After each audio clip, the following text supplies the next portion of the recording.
What's up, duelist YouTube? It's TheRookYGO, and doing a very special video right in time for RC Pittsburgh.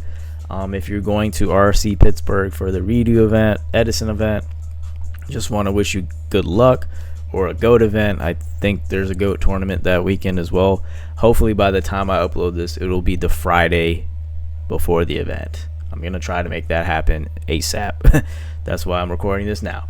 But yeah, I just want to showcase all the top hottest decks in REDU format that, you know, if you're still deciding what to play, maybe not for this RC or for an upcoming IRL tournament, you should check this video out.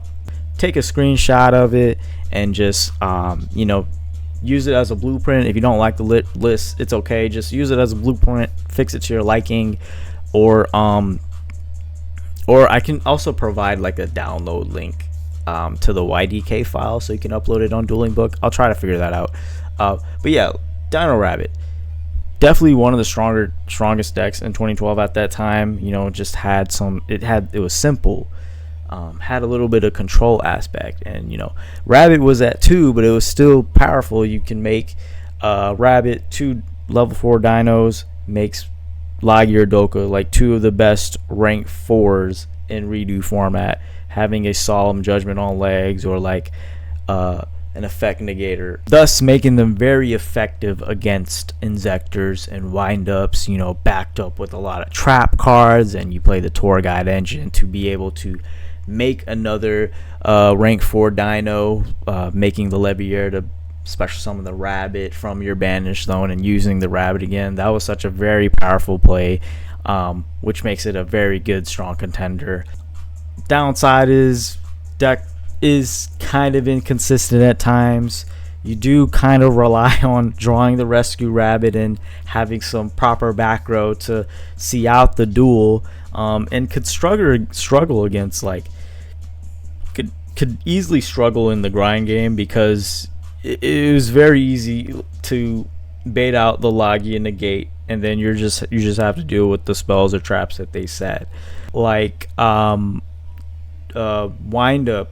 who are very good at the grind game, because they can just stay in the game if they just sit on Windup, Rat, and Rabbit.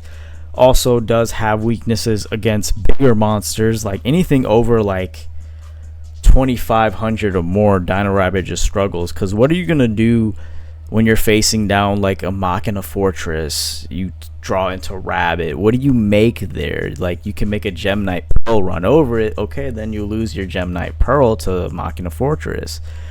You can make a Maestro. If you don't want to lose your monster, you can make a Maestro. You'd still lose possibly still 2 cards, because Maestro targets a fortress. You're gonna lose a card at your hand, possibly. Your decision making and your timing over some certain plays, and your resource management. And this is another list right here. This actually topped a recent RRC. You know, some people are maining Macro Cosmos, which is very favorable into this format, but I don't think it's seeing as much play anymore, because Macro's not good against every deck. Maybe if you're playing up against a field of Chaos Dragons and like Dark Worlds, maybe. But you're gonna it's mediocre against Windups. It just fits your style of play. Go for it. Logia set 4 back rows, not bad at all. Plus you can play the Thunder Kings. This build doesn't, but I think card is very nice to add those pieces. I think card is a good way of playing this deck, because it helps you draw those extra traps that you need. Again, this deck does suffer if you don't see enough traps backed up with your monsters. Dino Rabbit does lose. It's very hard going second with this deck, because it does lose to back row, because a lot of your plays do rely on your normal summon. So that's something to keep in mind. But yeah, Dino Rabbit, take it if you like it. I still like this deck. Definitely one of my favorites, even though I don't think it's one of the best decks anymore. Definitely take this if you enjoy this strategy. About agents, yes, definitely a very solid contender into REDU format. I believe in the beginnings of the RRC, I think this won an RRC event. You know why? Christia is a powerhouse. It's still kind of consistent. You know, you still have some flexibility here and there. Earth is at 2, but you know, you got Venus. Definitely relies on Venus to quickly set up your Master Hyperion plays and fill up your graveyard to have enough for Archlord Christia. Gives it a strong offensive and some control options here and there. It does rely heavily on your graveyard, rely on you resolving that Venus. Definitely just stop everything in redo format. Everything pretty much special summons, so this just stops special summons. Why not? Christia is still a house, and you have the ability to play powerhouses like BLS, Chaos Orc. You can keep staying in the game playing hand traps like Trag. Some builds also main deck Maxi, but agents also play one of the best hand traps in the game. They were the first decks to receive a hand trap like Herald of Orange Light, the ability to negate activation of monster effects that you can use in damage step as well. That's powerful. This list is also main decking Thunder King just to counter this format as well. You do have to main deck more backward removal because this isn't Tengu format. This is one of those decks that also got hit because it lost a game mechanic, which is priority. This deck was very powerful when priority was a thing, but now you don't have it. If you love playing agents back in Tengu format and you miss that nostalgia, you want to play it in Ryu format, it's still a pretty good contender into the format. So take a screenshot of the deck list and then copy and paste, baby. Another popular deck in 2012, and still pretty popular in online redo, Chaos Dragons. It remained one of the strongest decks in 2012. It just has like a lot of being very explosive, setting up your graveyard to summon these big beefy dragons. I mean, look at the top row here. It's just a bunch of boss monsters. Light Pulsar, Dark Flare, Dark Arm, Chaos Sword. Because of how like you can just fill up your graveyard with light and dark, so you can just summon all these guys like it's nothing. And then if you send this once, anytime at the point of the game, you can get your red med to your hand easily. All you have to do is banish it, which is very easy because you play all these cards that can help you banish from the grave. The only downside, yeah, it's just inconsistent as fuck sometimes. Just having a lot of brick hands.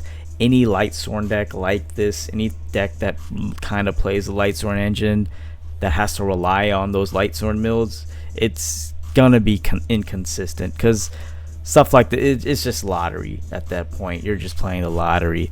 Even when Future Fusion was legal for this deck, I think it still was one of those lottery decks. But that's scary. It's like a high risk, high reward type of deck. And of course, it loses to those great those floodgates like Macro, D-Fissure, all that. But I'm sure in your sideboard you can side deck those Decrees. I mean, you still have Lila, Rykos to deal with those floodgates. The next deck I'm gonna talk about is Bumblebee. Honestly, this is a fan favorite. I mean, who doesn't love Heroes? Heroes managed to stay relevant for like, I don't know, even now, even in modern, like freaking like what from 2010 to even 2026, Heroes are still played, which is crazy. The longevity of Heroes should go down in the history books, right? But yeah, Bumblebee was like in 2012 was one of those. It was a very strong contender, and it was very budget friendly at the time. Just being able to add the consistency of playing the hero cards like E-Call, Stratos, Hero Lives, making rank 4 plays that helped you get more heroes into the grave to activate your Miracle Fusion, and just OTK. It was known as Bumblebee OTK because it was an OTK deck. It's a very aggressive deck. Also playing like heavy traps, so you can have like play a little bit of aggro and control at times, while steadily gaining the card advantage. Even though, you know, I mean, what you got E-Call to 2, Stratos. Well, Stratos was at 1. You got E-Call to 2, Hero Lives to 2. So what? The deck was still fairly consistent as well. Um, there'll be times where you just don't see a monster at all, even though, like, how is that possible? Because you play dualities, e-calls, and hero lives, right? Well, you might not see those cards either. I will say this is a very solid going first or second deck. You know, as much as you just as powerful as going first in redo format is. This is just one of those decks that you just grind through back row as well, going second. I mean, in the sideboard you see the night beams. Like, it's always been one of the decks because you play cards like Gemini Spark. So yeah, it's just always one of those good decks that can play through back row. And even going first, you can still play like make a first turn Shockmaster if you have the ability to, or just set up your traps. And yeah, you like Bumblebee, take a screenshot of the list, make it better, copy and paste. This wouldn't be a redo format video if it wasn't for windups. I mean, honestly, the format was actually just called windup format, even though it really wasn't. Windups is probably still is one of the best and consistent decks in redo format. It still remains tier 1, even though, you know, the carrier got hit to 1. Okay, they can't hand loop anymore, but they still have all their major combo pieces at 3. If you open Magician Shark and you have 3 of each, you have full combo basically. And if you have a factory, that just adds more to the destruction. You're able to make a shock lock first turn, right? It's crazy. Like, it's kind of intimidating. This deck can be scary at times. The ability can just go off just like that, right? Making rank 3, rank 4 plays, which, you know, making these powerful boards can you can adapt to almost any matchup basically, and it can recover quickly from disruption because you have Windup Rabbit, Rabbit. That's like the same combo. That's how you like just get back in the game sometimes, like and it can be very annoying dealing with the Windup Rabbit. So if you don't deal with it early on, it could get very, very annoying. It's very, very hard to keep up while they gain their advantage, because they're slowing you down and they're picking up the pace by gaining more card advantage, and now they have more combo pieces to go back off, right? And the ability to, you know, recycle with Pot of Avarice. It is vulnerable, like through traps and hand traps like Maxi, Veiler, if you time them correctly. Another notable trap like Torrential Tribute, that card's insane against windups, especially if, like, again, you have to time these quickly, but Torrential being at 2 is a godsend for this format because of windups. So if your deck can play 2 Torrential, you should definitely play it, right? Yeah, definitely one of the most consistent decks of this format. You can't argue with consistency. A lot more modern retro format players are favoring decks that are consistent more than the decks that were just, oh, these decks were good back then, let's play these. But no, you can see that in GOAT format, you can see that in Edison format, and you can also say the same for redo format. And this deck is just very, very consistent. And you have the versatility in the extra deck, making rank 3s, making rank 4s, and making rank 5s. Yeah, you have a lot of versatility in this deck, and that's why it's still one of the hottest decks in redo format. I never thought this would be a deck that I actually just fall in love with, but I just fell in love with this deck, and that's Inzektors. Never really was my playstyle, but after playing it myself, it's like, wow, it's insane. Yeah, it's still a top competitor in 2012, even in the recent RRCs. It actually won a few RRC online events, because it's still such a scary deck. Even though, you know, Dragonfly Hornet got to 1, okay, who cares? That's all you need. Really, that's all you need. It still dominates game when you assemble its core combo, which is fairly easy to do. You can just pick apart your opponent's board with just a Hornet. That's how insane it is. And you destroy cards while searching, and then you get special summon more monsters with Dragonfly. making it like one of the most explosive strategies in the format. Again, it does rely heavily on the Dragonfly and the one Hornet, one Dragonfly, and it is vulnerable to like the effect negation like Veiler, you know, any traps to stop their normal summon, because they will try to. Yeah, it does make it a little bit harder playing against certain decks, but however, you do counter that, you know, by obviously max out the MSTs. You play Triple Call the Haunted, so if your monster does get stopped and goes to the graveyard, you can just bring it back and do the shit over again. Same thing with Compulse, can be used as a defensive trap to save your Inzektor monsters, which I've done plenty of times playing this deck.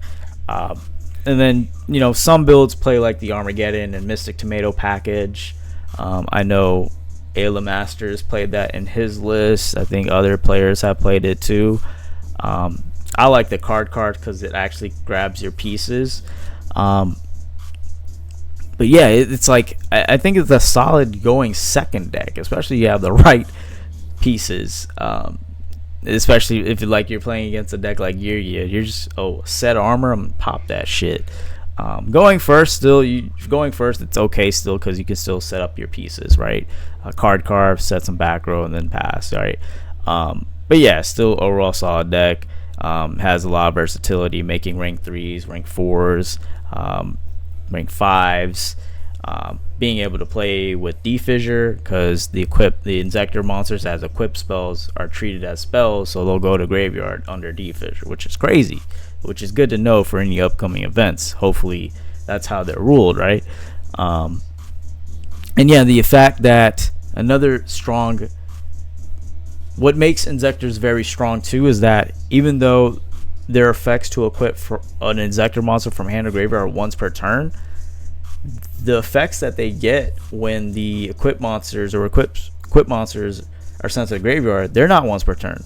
So you can do a whole Inzektor OTK with Dragonfly, Gigamantis, and Hornet. You Dragonfly equip the Hornet from your hand to graveyard, and then use Gigamantis to equip the Dragonfly from hand, equip to the Dragonfly from your hand. You use Hornet to pop the Gigamantis, and then you just have a whole bunch of chain links, and then you're resolving Gigamantis, and then for each equipped monster that was sent to the graveyard for Dragonfly, you basically get a free special summon. So you just summon 3 more Inzektor monsters off of that whole play right there, which is insane. And you can play, because of this build particularly, you play obviously the Torghast engine, that you do main deck 2 to 3 Veiler. You're able to play a powerhouse like BLS and Dark Arm Dragon, because it's a dark deck, why not? So yeah, having that backed up, playing these powerhouses backed up with the power Inzektors, very, very solid contender. Definitely making it another hot deck for redo format. Geargia also being a very consistent deck. I'm not sure how much play it received in September 2012. There were a couple Geargia Machina players back in the day, and it did do fairly well in September 2012. But now a lot more players have been moving to Geargia Machina or other variants of Geargia for redo format, because it's still fairly consistent. Definitely one of the best control decks in this format, because you're generating constant card advantage through Geargia armor, Gigant X, and then you're doing some explosive plays from there.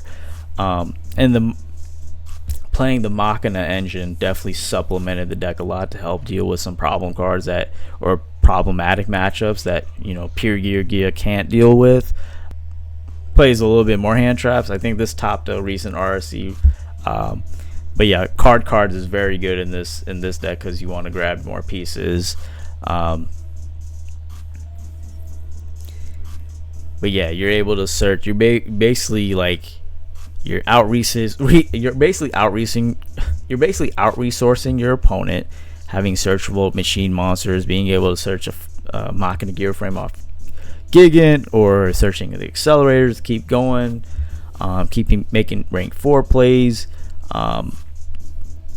So with the limitations from the September 20 list, it allows Geargia to like even prosper more. Strong grind game, consistency, and has a flexible XYZ toolbox that you can utilize. Definitely makes it a very competitive choice. Definitely a great all-rounder. No complaints, playing a good amount of back row. I will say it does suffer a bit, you know, because Geargia, it is a little bit slow to set up because you have to set the armor. So I've seen several players, I've been seeing several players just dark hole the set armor, and that was kind of enough to take over the game, which was kind of crazy. But again, that's why you play the other engines like the Machina engine. You know, you play card Ds, and you play a shit ton of traps as well. As we continue to talk about Geargia and its flexibility, there is another version of Geargia. Recently, Marcus Hayden, well, it wasn't recent, it was a couple months back now. Marcus Hayden went 12-0 with a deck called Machina Geargia Card Curry. I call it MGK, you know, named after Machine Gun Kelly. This wasn't his build, but this was like a recent MGK deck that topped RRC. Basically, it added a higher ceiling to the Geargia strategy. But you do have to play more bricks like the Card Curry tuners, and you have to play like Birdman, stuff like that. And you do play like more Machina cards because it helped for more combos with like Big Eye and your Beret. You can make Beret, Machina Fortress, overlay for a Beret, and a Big Eye, and just it just had a higher ceiling. You just had to play a little bit more bricks, but definitely a deck that can utilize the extra deck a little bit more than a regular Geargia Machina build, or like pure Geargia, being able to make level 8 synchros, level 7 synchros like Beret, and continue to combo off. Yeah, there's a lot of plays where you can like bounce back the accelerator, special summon Birdman, and then you can special summon accelerator again as long as you have another Geargia, and you just go Card Curry combo from there, and then you can go like OTK your opponent. That's how strong it was. Again, another versatile deck. We can't ignore this problem that we are facing, and that is Dark World. In the beginning of online redo format, this was actually seen as like the best deck of the format. People were like, no, I don't want to play this format, it's just Dark World, it's just gonna rip apart my hand and just do some shenanigans. Well, yeah, you could still argue that it probably still is one of the best decks of the format. Like, it just generated tremendous card advantage through discard of cards, discard spells like Dark World dealings. Gates of the Dark World was very annoying, and then Snow. It's just so much search power and draw power. Snow, Gates of Dark World, a lot of resource generation, and just overwhelms opponents. Grapha is a problem. Like, discard Grapha just pops anything, right? Now this build is more of the recent Dark World builds that players are using in these RRC tournaments. This is more so like a turbo version of Dark World, where because you're playing more level 8s for trade-in, maxing out on 3 copies of trade-in, adding on to the draw power, and then, you know, playing Malefic Stardust Dragon, because you do rely heavily on your Gates of the Dark World sticking, which is like one of your main engine pieces of the deck. So this, just being able to summon this and then resolving your Gates, just helps you win the game pretty much, because having this on the board stops them from hitting the Gates. And obviously it can lose to main deck macros, or decks that can side into macro, or side into D-Fissure, maybe Shadow Mirror. There's a lot of side deck hate. But certain decks like this can also play, like this deck can consistently make these traps live, like Deck Devi, Eradicator. We've seen some replays where they went end phase Grapha tribute for Eradicator, call traps and clear out the entire backfield, call spells against certain matchups like Bumblebee or like Spellbooks. We'll talk about Spellbooks later.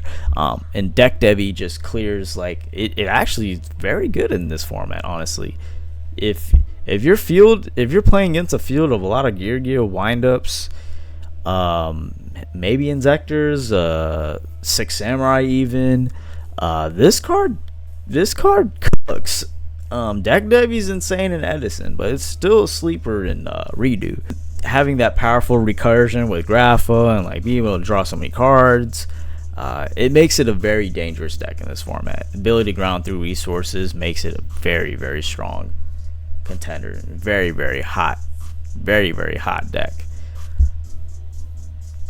A fan favorite, another one of my personal favorites, Six Samurai. It's, you know, a lot of people sleep on this deck, and you know, it had its time to shine around like 2011. You know, it did get overpowered in Tengu format by like agents and you know, Tengu plants. However, I think Redo format, I think it received a lot of indirect support that actually helped it prosper even more in this format. You know, with the additions of like Excalibur and Shockmaster, the things that this deck can do, and you're able to utilize those cards, yeah, it's still an insane deck. The ability to swarm the field quickly with Keyzons, establishing boards with Shien, and a couple back row cards, like that was still strong in Redo format. Redo format, was it faster? Yes, it was a fast format than the previous formats, but it's still a format that's slow enough to like lose to like losing that having that one spell and trap negate just can still hinder your turn, right? And having a Shien negate every turn just helped with that. And backed up with traps, and then Shien having its own ability to protect itself. And you know, opening gateway, it was still at 1. So anytime you open gateway, I think you just auto win. I don't think I have ever lost a game where I open gateway. I just, it's very rare that has happened. You just get so much insane search power off that one card, especially with gateway and United. Had a lot of strong special summoning ability, and you had basically you could utilize your extra deck with synchros and Xyz monsters, which was not really seen in the other hot decks in Redo format. You can make Excalibur, you can make a first turn Nat Beast, you can make Barkion, Shockmaster even, because you can just make 3 keys on, and there you go, Shockmaster. Again, speaking of a die roll format, yes, this was like the best going first deck, of course, but it is vulnerable to disruption cards, board wipes, stuff like that. Especially going second, it can hurt at times, but you know, that's why this is Hanzo's build that he recently won an RRC with, or even Redo Rivals with. I think it's the same. He's main decking the 3 MSTs. He was also on 3 double edge, which is like, just again, you're just swarming your opponent. You wanted to make the deck aggressive as possible. You're able to main deck like, or side deck 3 rivalries. You're able to side deck D fissures. D fissures don't really hurt you that much. Macro maybe hurts your Uniteds, but still very versatile. It can kind of hang with all the decks in Redo form. It like, and sometimes it can just auto win against certain matchups, like even Dark Worlds, even Bumblebee, Spellbooks, even anything that relies heavily on spells. Going first, you can either make a Nat Beast, if you know what you're playing is, that the Shien, the Nat Beast, a Shockmaster could just be the end for those matchups. But yeah, this deck has actually just been dominating online because of Hanzo. He's won a couple RRCs back to back. Well, maybe not back to back, but won a couple RRCs. We revivals with the deck. He's an insane player. So yeah, all 6 Samurai, all it takes is a good pilot. I don't think a lot of people are very patient with this deck. That some players are. Yeah, it really just does take a good pilot, but at times like the deck can kind of play itself if you open the right cards, obviously. This was my build. Nothing crazy about my build. I was main decking a Deck Devy. This card's kind of insane, but again, I love 6 Samurai. It's, hey, based on its online performance, this could actually be the best deck of the format. Again, like I said, it can hang against almost any matchup. Not gonna lie. Next few decks we're going to talk about are like some of the newer decks that are popping up and topping online in these redo tournaments. One of which, Spellbooks. Yes, Spellbooks. Yes, you heard that right. Yeah, it's a deck that just generates steady card advantage using, you know, Spellbook Magician, Blue Boy, Spellbook of Secrets. These are all just searcher cards for Spellbooks. You just controlling the game while maintaining your resources. You can win long games. It's not as explosive as the other decks in redo format, like Windups or Chaos Dragons or even Six Samurai. It definitely depended heavily on its search engine, so cards like Thunder King can shut it out. Shockmaster Call Spells can shut it out.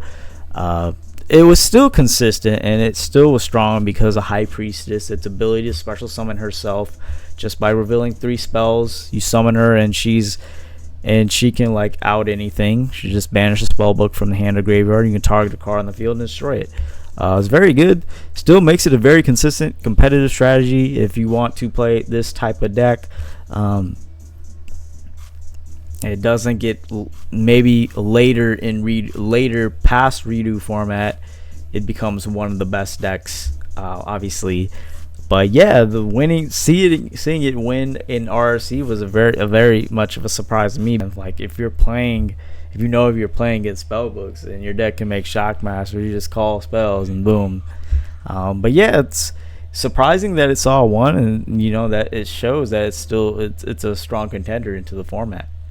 Catching us by surprise are Atlanteans. When you think Atlanteans, you assume like where's the mermaids at, right? Like we don't know anything about Atlanteans besides they just played with mermaids. But no, it's definitely still a cool strategy to play. Recently topped an RC event online.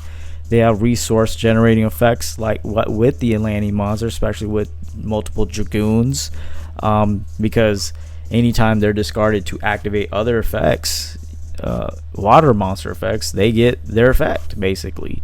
You have the ability with Marksman, if it's detached for a monster effect or for a water effect or discarded as a cost, you get the effect to pop. You basically pop a set card on the field. I think heavy infantry pops face-up cards, and obviously dragoons search any sea serpent from your deck. It doesn't matter the level either. But the cool part of the deck is the utility with Deep Sea Diva. Diva being able to summon any of these guys is insane and make powerful synchro plays like Gungnir. Being able to break some boards with Gungnir as well, kind of cool. And the ability with Genix Undyne being able to activate all these effects just off of one summon. You can generate, sending the dragoons with Undyne, you get 2 searches off of one card. Another card we can talk about is Dragon Eyes, how this helps you trigger all these effects. And if you see in the current replays that I posted on my channel of this deck, Dragon Eyes was acting as a interrupter during your opponent's turn, because anytime your opponent special summons a monster, you just ditch a card and you special summon from the hand or graveyard, and it's not once per turn. You can keep activating this effect as long as you have a water monster to discard, or like I guess any card to discard really. Ideally you want to discard Atlantean cards, but yeah, if you have this comboed with the infantry marksman, it can definitely act as like an interruption piece. You summon a body and you can pop a card on the field. That's the crazy part of the deck. It's like kind of somewhat a control deck as well. It can be aggressive because Atlantean Marksman has an effect. If it attacks, inflicts any battle damage, you can special summon a level 4 or lower Sea Serpent, right? Atlantean Sea Serpent. So you special summon Dragoons, so it's an 1800 beater, or you can summon the attack squad, which becomes 2200 since you control another Sea Serpent basically. That's a lot of damage. And then heavy infantry being able to conduct another normal summon that a lot of people don't realize that part of the effect. It was like a deck that could just break boards pretty much. Obviously, it could suffer from inconsistent hands. You know, it is vulnerable to the same thing that a lot of decks that rely on the graveyard do lose to, obviously. But it is able to generate some good advantage and can end games pretty quickly. And can deal with a lot of matchups. But yeah, this is definitely one of the hottest decks right now. It's seeing a lot more play. Definitely fun deck to try. I do want to try this deck for myself. There is another deck kind of similarly Atlantean strategy, but it's implementing chaos into the strategy, so it's called Chaos Water. Yeah, you can kind of get the game plan. It also did top a redo format event online.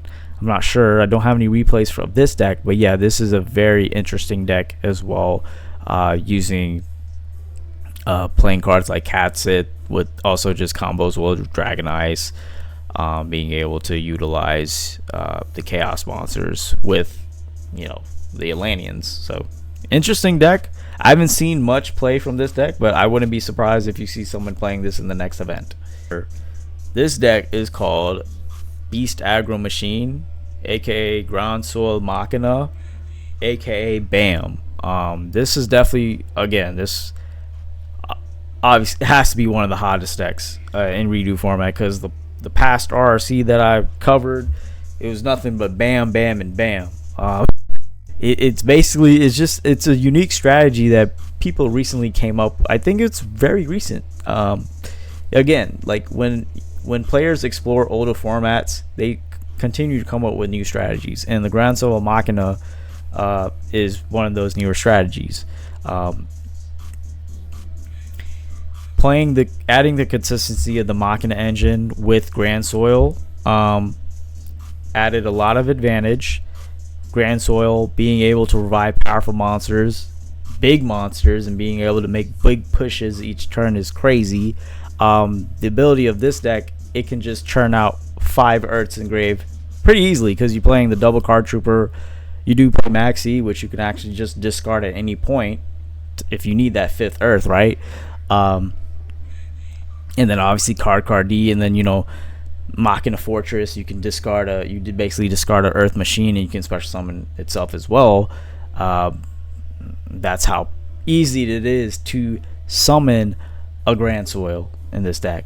It does rely on having graveyard presence. Obviously it loses to the same cards that other decks that rely on the graveyard lose to. But despite all that, it has powerful monsters, has pretty good consistency, and it can overwhelm your opponents, making it a very, very dangerous deck into the format. One of the most dangerous decks in the format. And I would definitely watch out for this deck in your next redo format tournament, because it's crazy. All these cards are bosses. You play the Beast, Machine King, Barbaros. If you guys check the price of a super rare, there's a reason why it's getting bought out and why it's like almost a $50 super rare. That's crazy. It's just a big body. You basically banish a Grand Soil and maybe a Fortress or something, and you can summon this guy for free.